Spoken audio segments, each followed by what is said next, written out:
ನಮಸ್ಕಾರ. ನೀವು ನೋಡ್ತಾ ಇದ್ದೀರಾ ಉತ್ತರ ಕರ್ನಾಟಕ ಸುದ್ದಿವಾಹಿನಿ. ನಾನು ಪ್ರಿಯಾ ಶ್ರೀಗುರು.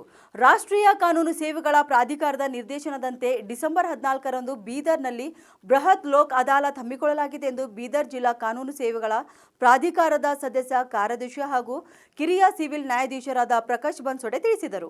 ಬೀದರ್ನ ನಗರದ ಜಿಲ್ಲಾ ಕಾನೂನು ಸೇವೆಗಳ ಪ್ರಾಧಿಕಾರದ ಸಭಾಂಗಣದಲ್ಲಿ ಪತ್ರಿಕಾಗೋಷ್ಠಿಯನ್ನು ನಡೆಸಿ ಮಾತನಾಡಿದ ಅವರು, ಬೀದರ್ ಜಿಲ್ಲೆಯ ವಿವಿಧ ನ್ಯಾಯಾಲಯಗಳಲ್ಲಿ ಒಟ್ಟು 29,789 ಪ್ರಕರಣಗಳು ಬಾಕಿ ಇದ್ದು ರಾಜ್ಯ ಸಂಧಾನದ ಮೂಲಕ ಬಗೆಹರಿಸಲು ಬೃಹತ್ ಲೋಕ್ ಅದಾಲತ್ ಹಮ್ಮಿಕೊಳ್ಳಲಾಗಿದೆ ಎಂದು ಹೇಳಿದ್ದಾರೆ. ಇನ್ನು ಲೋಕ್ ಅದಾಲತ್ನಲ್ಲಿ ಸಂಧಾನದ ಮೂಲಕ ಪ್ರಕರಣ ಇತ್ಯರ್ಥಪಡಿಸಿಕೊಳ್ಳುವುದರಿಂದ ಕಕ್ಷಿದಾರನಿಗೆ ನ್ಯಾಯಾಲಯದ ಶುಲ್ಕ ವಾಪಸ್ ಸಿಗಲಿದೆ. ಮೇಲ್ಮನವಿಗೆ ಅವಕಾಶ ಇರುವುದಿಲ್ಲ. ಎರಡೂ ಕಡೆಯವರು ದ್ವೇಷ ಮರೆತು ರಾಜಿ ಮಾಡಿಕೊಂಡರೆ ಇಬ್ಬರಿಗೂ ಪ್ರಯೋಜನ ಇದೆ ಎಂದು ಹೇಳಿದರು.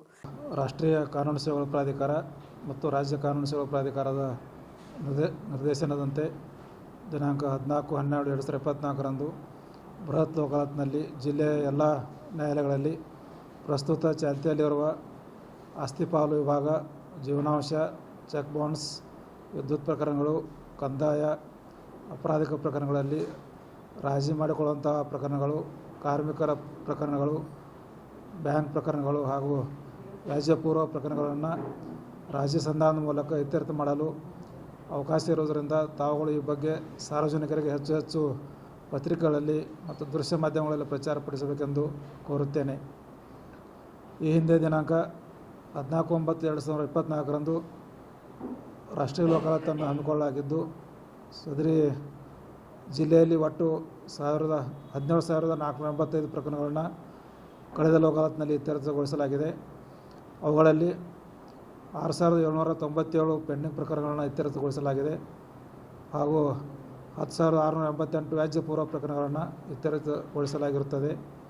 ಈ ಬಾರಿ ಲೋಕ್ ಅದಾಲತ್ನಲ್ಲಿ ಜಿಲ್ಲೆಯಾದ್ಯಂತ ನ್ಯಾಯಾಲಯದಲ್ಲಿ ಬಾಕಿ ಇರುವ ಪ್ರಕರಣಗಳನ್ನು ಹಾಗೂ ವ್ಯಾಜ್ಯಪೂರ್ವ ಪ್ರಕರಣಗಳನ್ನು ಹೆಚ್ಚು ಸಂಖ್ಯೆಯಲ್ಲಿ ಇತ್ಯರ್ಥಗೊಳಿಸಲು ಯೋಜನೆ ರೂಪಿಸಲಾಗಿದ್ದು, ಇದಕ್ಕೆಲ್ಲ ತಾವು ಹೆಚ್ಚು ಪ್ರಚಾರವನ್ನು ಸಾರ್ವಜನಿಕರಿಗೆ ನೀಡುತ್ತೀರೆಂದು ಆಶಿಸುತ್ತೇನೆ. ಮತ್ತು ಕಳೆದ ಲೋಕ್ ಅದಾಲತ್ಗಿಂತ ಈ ಬಾರಿ ಲೋಕ್ ಅದಾಲತ್ನಲ್ಲಿ ಹೆಚ್ಚು ಪ್ರಕರಣಗಳನ್ನು ರಾಜ್ಯ ಸಂಧಾನ ಮೂಲಕ ಇತ್ಯರ್ಥಪಡಿಸಿಕೊಳ್ಳಲು ಯೋಜನೆಯನ್ನು ರೂಪಿಸಿದೆ ಎಂದು ಹೇಳುತ್ತೇನೆ. ದಿನಾಂಕ 14/11/2024 ಪ್ರಕಾರ ನಮ್ಮ ಜಿಲ್ಲೆಯಲ್ಲಿ ಒಟ್ಟು 29,789 ಪ್ರಕರಣಗಳು ಪೆಂಡಿಂಗ್ ಇದ್ದು, ಅವುಗಳಲ್ಲಿ ಹೆಚ್ಚು ಸಂಖ್ಯೆಯ ಪ್ರಕರಣಗಳನ್ನು ಈ ಒಂದು ಮುಂಬರುವ ರಾಷ್ಟ್ರೀಯ ಲೋಕ್ ಅದಾಲತ್ನಲ್ಲಿ ದಿನಾಂಕ 14/12/2024ರಂದು ರಾಜಿ ಮಾಡುವ ಗುರಿಯನ್ನು ಹೊಂದಿದ್ದೇವೆ. ಈ ರಾಜಿ ಮಾಡಿಕೊಳ್ಳುವುದರಿಂದ ಕಕ್ಷಿದಾರರಿಗೆ ನ್ಯಾಯಾಲಯ ಶುಲ್ಕ ವಾಪಸ್ ಸಿಗಲಿದೆ. ಒಂದು ಮೇಲ್ಮನವಿ ಮಾಡಲು ಅವಕಾಶ ಇರುವುದಿಲ್ಲ. ಇಬ್ಬರು ಪಕ್ಷಗಾರರು ತಮ್ಮ ದ್ವೇಷ ಮರೆತು ಸುಮಧುರ ಬಾಂಧವ್ಯವನ್ನು ಹೊಂದುವ ಅವಕಾಶ ಇರುತ್ತದೆ. ಶೀಘ್ರಗತಿಯಲ್ಲಿ ಕಡಿಮೆ ಖರ್ಚಿನಲ್ಲಿ ವ್ಯಾಜ್ಯಗಳನ್ನು ಇತ್ಯರ್ಥಪಡಿಸಲು ಇರುವುದೊಂದು ಸುವರ್ಣಾವಕಾಶವಾಗಿದೆ. ಈ ಒಂದು ಎಲ್ಲ ಸಾರ್ವಜನಿಕರಿಗೆ ತಾವು ರಾಷ್ಟ್ರೀಯ ಲೋಕ್ ಅದಾಲತ್ ಕುರಿತು ಒಂದು ಹೆಚ್ಚಿನ ಪ್ರಚಾರ ನೀಡಿ ಅವರಿಗೆ